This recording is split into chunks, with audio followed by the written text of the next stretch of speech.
Hello et bienvenue dans une nouvelle vidéo. Vous vous en doutez, si je ressemble à ça, c'est parce que on va se maquiller ensemble. Alors je vais vous parler un petit peu de temps en temps de l'un ou l'autre produit, mais le but c'est pas de faire un tuto, c'est plutôt de papoter et de parler de deux sujets en particulier. Alors le premier, peut-être que ça vous semblera évident, mais c'est différent là derrière moi. C'est clairement pas encore définitif, hein, ça va encore changer puisque pour la troisième, quatrième fois de cette année, j'ai décidé de retrier, réorganiser plutôt, réarranger tout mon make-up. J'ai mis ma base L'Or de chez Guerlain, elle est vide, je dois insister, il y a encore un tout petit fond, mais le tube va pas jusqu'au bout, donc là vraiment c'était la dernière fois.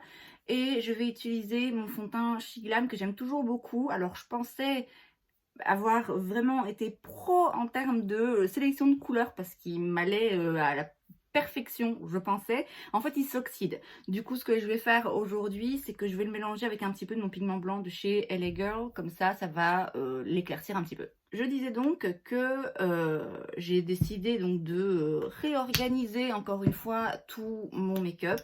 Je l'ai fait il n'y a pas longtemps, c'est vrai, mais je l'avais pas vraiment fait à fond. J'avais fait un tri surtout, ça oui, et j'étais vraiment pas satisfaite en fait. J'arrivais pas. Non, ça me convenait pas. Le truc en fait avec une collection comme ça, c'est que c'est une collection vivante en fait, puisque régulièrement il y a des produits qui se vident et que je retire, ou il y a des nouveaux produits qui arrivent. Du coup, forcément ça appelle au changement. Mais là, je vais le faire quand même vraiment bien à fond, et je pense que par la suite, ça va quand même rester comme ça pendant un petit moment, parce que je vais m'arranger pour que les choses soient rangées et organisées d'une façon qui a du sens par rapport à ma collection actuelle, mais qui sera aussi facile d'actualiser en fait en fonction des produits qui arrivent ou qui partent. On va pas se mentir, il y en a plus qui arrivent que ceux qui partent. Le truc qui m'a jusqu'à présent posé le plus de problèmes, c'est l'organisation des palettes. J'arrive vraiment pas à trouver un truc qui me convienne. Je sais, j'ai des problèmes très graves. Je ne sais pas comment ranger mes palettes. Alors a priori, j'ai toujours fait par marque et alors par gamme de prix. Donc les plus chers ensemble, les moins chers ensemble, voilà. Et essayer aussi dans chaque gamme de prix de les classer un peu par taille. Vous voyez, que ce soit visuellement plaisant. Mais ici, ce que j'ai dû faire, c'est j'ai rajouté une étagère. J'ai maintenant 4 petites planches au lieu de 3, et comme ça je peux mieux les organiser. Mais le problème en fait, c'est que il y en a parfois, donc là comme j'ai 4 étagères, mais forcément je dois mettre pour chaque étagère vraiment un format de palette plus ou moins identique pour pas perdre de l'espace en fait bêtement. Et donc typiquement la deuxième planche, c'est une toute petite, un espace tout petit pour mettre vraiment les petites palettes. Le problème qui se pose, c'est qu'il y a certaines marques dans lesquelles il y a des packagings quand même très différents. Je pense notamment à Beauty Bay, où j'ai une très grande palette de 42 couleurs, une de 16, une de 9. Et je voudrais bien les garder ensemble parce que dans ma tête, c'est logique de garder les mêmes marques ensemble. Mais encore une fois, visuellement, esthétiquement, ça me convient pas. Donc je me dis, je les séparerais bien, mais j'ai peur, si je les sépare, de me perdre un peu. Enfin voilà, bref. Il me semble quand même que là, j'arrive à un résultat qui commence à me satisfaire. J'ai encore 2-3 petits trucs à changer, mais ouais, je pense qu'on commence à se rapprocher. Donc ça, c'est pour le côté visuel, mais alors l'intérieur des tiroirs, c'est un enfer. Et alors les rouges à lèvres, je sais pas si vous vous rappelez, j'avais fait un vlog où j'avais expliqué que j'avais perdu du temps, enfin non pas perdu du temps, j'avais passé mon temps à découper plein de petites bandelettes de carton assez épais pour faire un quadrillage pour pouvoir bien ranger mes rouges à lèvres. Ben finalement non. Donc ça restait comme ça un petit moment, et là je me rends compte en fait que ça ne me va pas tellement que ça. En tout cas pas pour ma collection en l'état actuel des choses. J'avais fait un gros tri hein, de pas mal de choses, mais surtout de beaucoup de rouge à lèvres parce que je me rendais compte que je me perdais. Et du coup, voilà, finalement ce rangement-là n'a plus vraiment de raison d'être. J'ai remis ce truc-là qui, encore une fois, d'un point de vue purement esthétique, ça me dérange un petit peu puisqu'il y a un petit peu de tout. Il y a beaucoup de MAC devant, mais après il y a un petit peu de tout. Mais en même temps, ça se voit pas quand je filme. Et comme c'est caché par la bibliothèque, ça se voit pas non plus quand je suis dans ma chambre. C'est pas le genre de truc qui fait bordel, vous voyez, c'est un petit peu camouflé. Donc voilà, pour le moment, je pense que ça va rester comme ça. Par contre, j'ai peut-être racheté un petit tiroir comme ça en plexiglas. C'était chez Primark. Je pense que ça doit coûter 10 €, il me semble. Donc peut-être en reprendre un autre pour pouvoir vraiment bien trier, mes rouges à lèvres, surtout les liquides mat et les glosses et pouvoir un peu mieux m'y retrouver. Alors, trier mon make-up en soi, c'est déjà pas une mince affaire, mais alors en plus, je me suis dit, tant que j'y suis, autant vraiment y aller à fond et trier toute ma vie. Et donc là, j'ai pareil réorganisé mes vêtements. En fait, j'ai des bacs en dessous de mon lit dans lesquels je mets les vêtements qui ne me servent pas en fonction des saisons. Et donc là, simplement, ce que j'ai fait, c'est que j'ai ressorti les petites tenues un petit peu plus légères puisque les beaux jours reviennent et que j'ai rangé dans ces bacs les gros pulls. J'en ai gardé évidemment, je vis en Belgique, hein, je me fais pas de fausses illusions.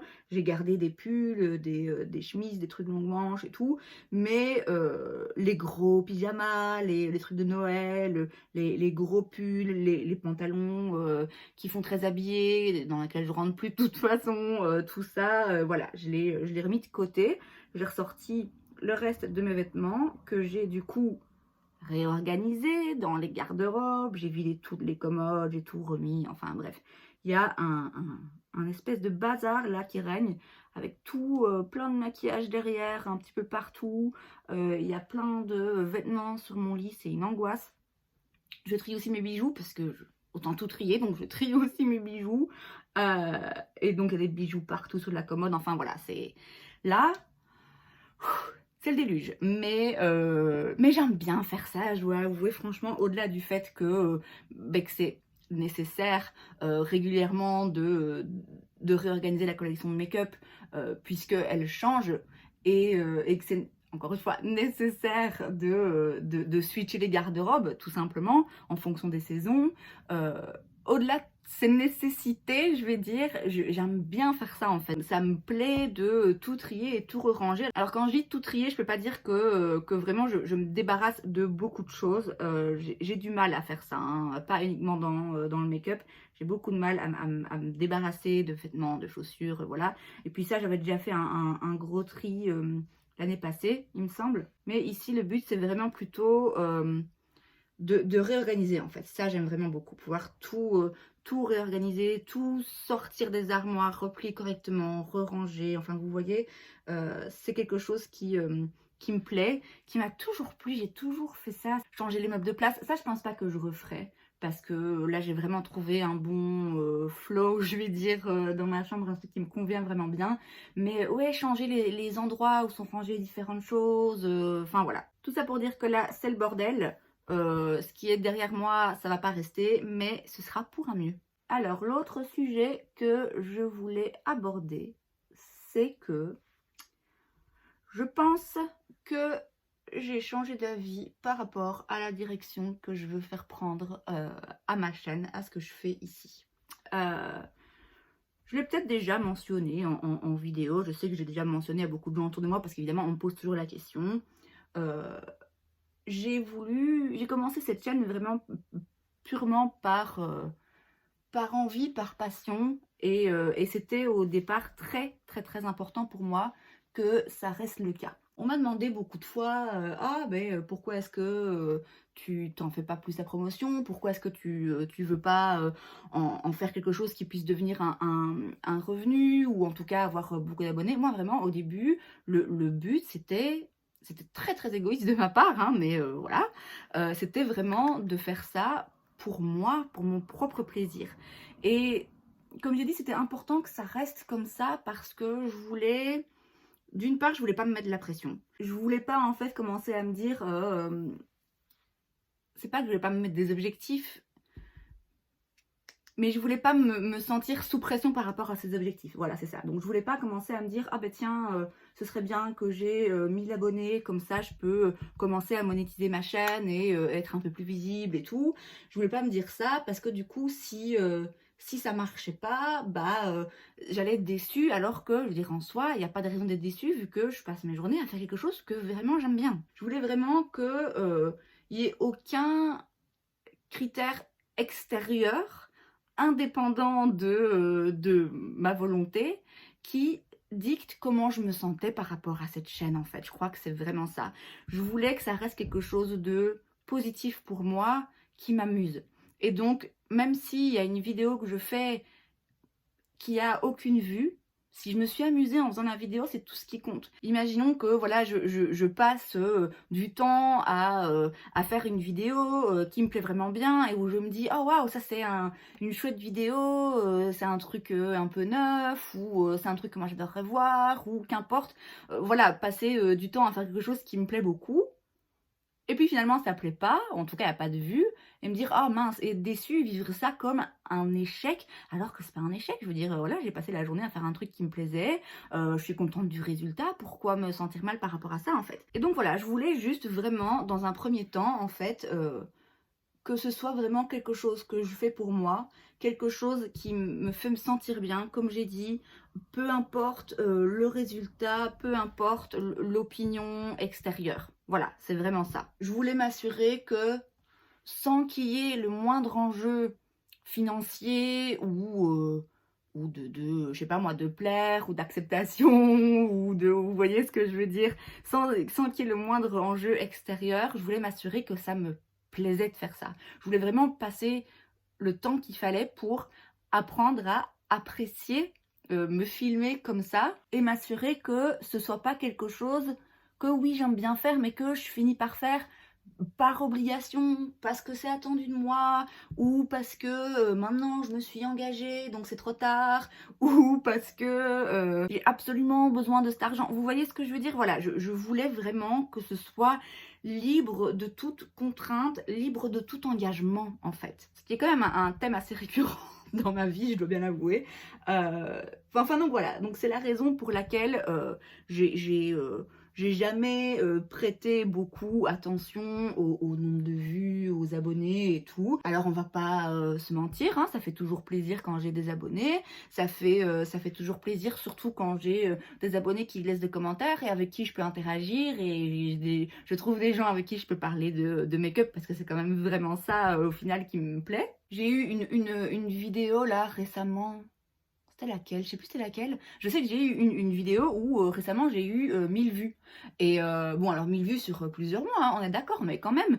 Et évidemment, ça m'a fait plaisir. Je veux dire, même si je fais quelque chose pour moi, pour mon propre plaisir, pour vraiment égoïstement, bah tant qu'à faire, si ça peut plaire à d'autres personnes, c'est quand même mieux, sinon je ne mettrais pas sur internet. Mais voilà, ça s'arrêtait vraiment là, et il n'y avait pas d'autres enjeux et pas d'autres attentes de ma part, et voilà. Et puis, là, je crois que je commence à changer d'avis. Enfin, non, je ne change pas d'avis. Je ne remets pas en question mes choix du début. Comme j'ai dit, il fallait que je fasse ça comme ça. Il fallait que je m'assure de faire ça vraiment parce que j'aimais faire ça, et de ne pas me mettre de pression, et de ne pas dépendre de la réussite du point de vue extérieur, etc. Donc, je suis très contente d'avoir fait les choses comme ça. Mais maintenant que j'ai mis ça en place, que j'ai des fondations solides en termes de déjà d'habitude de filmer, et aussi en termes de voilà, je sais que j'ai envie de le faire. Je sais que effectivement, si je commence à avoir plus d'abonnés, si je commence à pouvoir monétiser des vidéos, enfin voilà, ça va forcément amener, quoi qu'il arrive, d'autres contraintes et d'autres enjeux, mais j'en suis à un point maintenant où je sais que ces enjeux, je ne les verrai pas de façon négative, je ne les verrai pas de façon stressante, et ça ne déterminera pas absolument mon contenu. Vous voyez ce que je veux dire? Je sais que, évidemment, je prêterai plus attention au nombre de vues, à ce que les gens veulent et tout ça, mais sans me fourvoyer en fait. Et ça, c'est vraiment très important. Et je pense que si dès le début, j'avais été animée et motivée par l'envie que ça marche et de plaire, j'aurais fait des choses purement par volonté que ça marche et que ça plaise. Que là, maintenant que je sais le bien que ça me fait de faire des choses pour mon propre plaisir, je continuerai de faire des choses pour mon propre plaisir. Encore une fois, évidemment, j'écouterai plus la demande si en effet il y en a une, mais sans jamais non plus faire des choses complètement qui me ressemblent pas en fait. Pour vous donner un exemple, je poste régulièrement sur Instagram, mais je suis pas hyper constante par rapport à ça. Et surtout, je poste peu de contenu en rapport avec mes vidéos. Donc oui, je vais parfois mettre une photo d'un look que j'ai fait, mais je mets pas le lien de la vidéo. Je fais pas non plus de petits tutos rapides. Voilà, je fais pas trop ça. Je l'ai déjà fait. Je pourrais le faire, ça me dérangerait pas de le faire. C'est une étape, je veux dire, c'est quelque chose que forcément maintenant je vais commencer à faire plus, vu que je veux attirer plus de visibilité vers ma chaîne. Mais en soi, ça reste quelque chose qui me correspond. Alors que faire des vidéos sur TikTok, et c'est pas du tout, c'est pas pour dire que TikTok c'est nul ou que je vaux mieux que ça, pas du tout, hein. C'est juste que moi j'ai pas l'application, je sais pas si je suis trop vieille, mais voilà, ça m'intéresse pas. En plus, beaucoup du contenu de TikTok finalement se retrouve sur Insta. Je ne me vois pas faire le genre de contenu qu'on trouve sur TikTok. Et encore une fois, c'est pas du tout une critique, hein, ça plaît de toute évidence, mais si je fais ça, ce serait uniquement pour avoir des vues, uniquement pour avoir un résultat et que ça plaise, mais ça me ressemblerait pas, et ça, j'ai pas envie. Enfin, tout ça pour dire que voilà, que je pense que je vais commencer à, j'allais dire, à prendre ça plus au sérieux. C'est pas non plus la bonne expression, parce que j'ai toujours pris ça au sérieux. Je veux dire, je filme très régulièrement, je le fais sérieusement, alors que tout le monde s'en fout, je suis pas payée. Enfin voilà, donc j'ai toujours pris ça au sérieux. Mais ouais, je vais commencer à essayer de me fixer des objectifs, en fait. Et pourquoi pas à en faire quelque chose qui prenne un petit peu plus de place dans ma vie, puisque bah voilà, tant que je travaille pas, même si je sais que je vais pas commencer à gagner un salaire là comme ça sur YouTube, mais bon, voilà, a priori pour le moment je travaille pas, donc je peux me dédier à ça vraiment à 100% et y passer plus de temps et comme j'ai dit, voilà, me fixer des objectifs et faire des plans pour arriver à cet objectif. Et le premier objectif, ça va être d'arriver à 1000 abonnés. Alors on en est loin, hein. On est loin du compte, parce que là, il y en a 50, je crois. Alors pourquoi 1000? Parce qu'à partir de 1000 abonnés, on peut monétiser les vidéos. Alors, encore une fois, le but, c'est pas de faire des millions. De toute façon, quand on parle de monétiser des vidéos, je veux dire, faut pas croire que vous vous faites 10 balles la vue, hein. Je veux dire, c'est quelques centimes, c'est pas grand-chose. Donc ce serait pas dans le but de monétiser pour avoir des rentrées d'argent, parce que ça représenterait vraiment quelque chose de minime, mais parce qu'en fait, quand vous monétisez, vous faites aussi, enfin quand vous arrivez à 1000 abonnés, là, je pense que vous faites aussi du coup partie d'un programme différent sur YouTube qui vous donne d'autres options, en fait, d'autres possibilités. Et puis ça permet d'être plus visible. Enfin, disons que c'est un premier palier, en fait, c'est vraiment ça. Alors, je me fixe pas de date pour atteindre cet objectif. Parce que j'ai pas envie de me fixer une date et à cette date-là d'être à 900 abonnés et de me dire ah j'ai raté, alors que j'aurais pas raté, j'aurais gagné plus de 800 abonnés, donc c'est quand même pas mal. Et de la même manière, si ça tombe, je vais me fixer une date et puis il va se passer la magie d'internet et bam, je vais avoir 3000 abonnés d'un coup parce que j'ai une vidéo qui va se voir beaucoup, j'en sais rien, enfin voilà. Et donc à ce moment-là, quoi, je me suis fixé un objectif, je l'ai atteint trop vite et du coup ça va être un peu stressant. Donc voilà, je me fixe pas de date. Par contre, je vais me fixer clairement des étapes en fait, des mini objectifs au sein de cet objectif pour arriver au bout.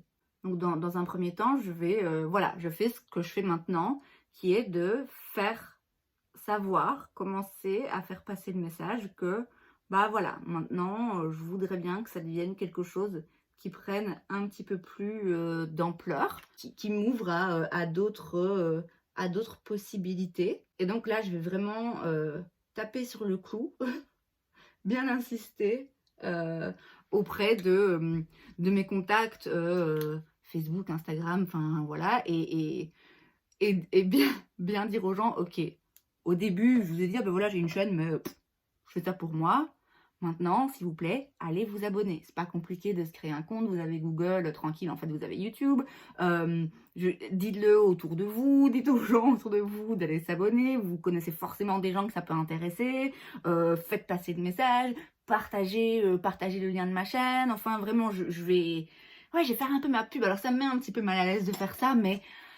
Voilà, en même temps, je veux pas non plus, je vais forcer personne, hein. Ceux qui le font, ils le font, tant mieux. Si les gens le font pas, j'ai pas non plus mal le prendre, parce que je sais que c'est typiquement le genre de choses auxquelles je pense pas faire non plus.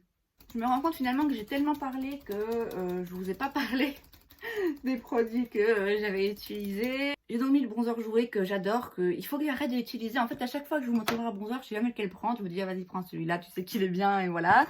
J'ai mis un highlighter Sephora parce que la teinte me plaisait bien aujourd'hui. J'ai utilisé aussi le blush là, Charlotte Tilbury. J'ai fait une vidéo revue des revues, je sais pas laquelle sortira avant l'autre. J'arrive pas à rentrer dedans à fond, ce blush. Il est joli, mais je sais pas, je m'attendais à un truc vraiment de fou. Et alors, j'ai utilisé aussi la poudre She Glam, le duo. Là, vous avez poudre libre et poudre compacte. Alors, dans un premier temps, j'avais l'impression que la poudre libre avait quand même fort éclairci mon teint, qu'elle était très blanche. Mais finalement, il n'y a pas de flashback. En tout cas, je n'ai pas l'impression. Puis là, j'ai réchauffé mon teint, donc il n'y a pas de souci. Et pour les yeux, là, je vais vraiment faire un truc vraiment vite fait. Je vais utiliser un Chrome Paint de chez Tarte, juste pour apporter un peu de lumière, un peu de jolis reflets. Et je vais mettre le mascara Rare Beauty, et je vais le faire coupant la caméra parce que j'ai l'air ridicule quand je fais du mascara. Voilà, et pour les lèvres... bah, je vais encore manger et tout, donc je vais juste mettre un petit peu de l'huile à lèvres là de She Glam. Alors, c'est hyper agréable. C'est délicieux. Mais, c'est pour ça que je la remets. Les deux premières fois que je l'ai mise, surtout les deux premières fois, après, genre beaucoup plus tard dans la journée, j'avais mes lèvres qui... J'avais des morceaux, vraiment des lambeaux de peau mortes qui tombaient. Comme si le truc, en fait, avait retiré une couche de peau sur mes lèvres. Je sais pas, c'est un peu bizarre. Je sais pas si c'est le temps que mes lèvres s'habituent au produit. Je sais pas, ça m'a fait un truc un peu bizarre, donc je vais bien voir comment ça va se passer aujourd'hui. Et donc en conclusion de cette vidéo, ne vous habituez pas au décor derrière moi parce que ça va encore changer sans doute dans les 3 prochaines vidéos. Et bah du coup, voilà, si ça vous plaît, n'hésitez vraiment pas à laisser un like, n'hésitez pas à vous abonner parce que c'est gratuit et là pour le coup ça va vraiment faire plaisir. Et n'hésitez pas aussi à en faire la promo autour de vous, si vous pouvez partager un petit truc sur Insta, sur Facebook, j'en sais rien, enfin voilà, en parler, ça pourrait m'aider à atteindre mon objectif et puis on verra quel sera le suivant. C'est donc tout pour cette vidéo. Si ça vous a plu, n'hésitez pas à laisser un like. Vous pouvez aussi vous abonner à ma chaîne parce que c'est gratuit, donc pourquoi pas. Et moi, je vous vois la prochaine fois. Bye!